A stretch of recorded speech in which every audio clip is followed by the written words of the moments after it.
Okay, so I had a slight mishap recently and ended up breaking the main shifter paddle on my left hand side, Dura's 9200 shifter, and this is all that remains of it.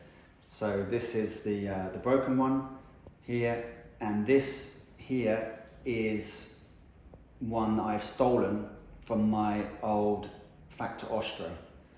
Now, I'm not sure exactly what Shimano will give you if you ask for replacements of these, so I'll just show what I'm doing, and then hopefully that will correspond more or less to what you would do with what Shimano sends you. But I would imagine they will send you both together like that. They kind of fit together, the two shifter paddles, and I'll show you how you put them on and off, because it's not that easy. So the first step that you need to do is to actually remove the micro switches. So those are here, and what's quite interesting is that you've literally got just two tiny micro switches. This first one here is the smaller one. I've got that as shifting into the small ring, but most people do it the other way around. And this is the bigger paddle, which for me is shifting up to the big ring. And if you look at the size of this paddle, it's pretty huge, given that it just actuates one tiny little micro switch here. But I guess it's just so you can find it easily with your fingers. Now, to get this little micro switch assembly off, you have to remove two little screws, and that is a Torx 5. So this is like a kit that you get for kind of watches and things like that. So a Torx 5, and those two screws come out of here from the back, 1, 2, and then this whole switch assembly becomes loose, and that's relatively easy to get off. Then the next thing you want to do to disassemble is to remove the main little bolt that holds the two paddles, the two paddles in position. And this is what the bolt looks like, and this is a 2mm Allen bolt.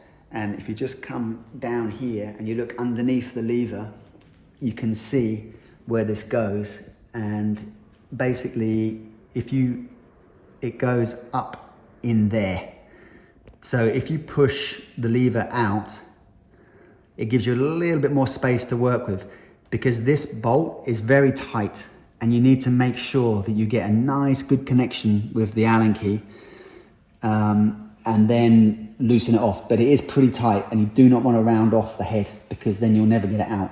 So just make sure you've got a nice, good quality Allen key, get it in there. It will kind of crack as it goes when it loosens for the first time, and then you just keep loosening it, and eventually it comes off. And then you can just remove the two paddle switches. So to put the whole thing back together, you just hold the two levers, the two paddles in place like that, and you just pop those over the mount there, and they kind of sit in position like that. Then once the paddles are in place, you take the little bolt and you pop that in just to secure them in position. It's all very fiddly, and I'm better off with my glasses doing this, but you get the idea. So once you have the two paddle levers bolted back into place, you then need to re-secure the micro switch assembly here, which actually has a little cover on it. This little part, it comes in two halves. That part falls off, don't worry about that, it just pops back on. And it's a little bit fiddly. There are two springs for the large paddle, and you can see them here, in here. And the larger one, the black part goes against the paddle, so like that. And the smaller one, the black part goes against the switch, like that. So they're kind of in there like that. And then you just have to basically squeeze them in and put the two screws back in, and you're good to go.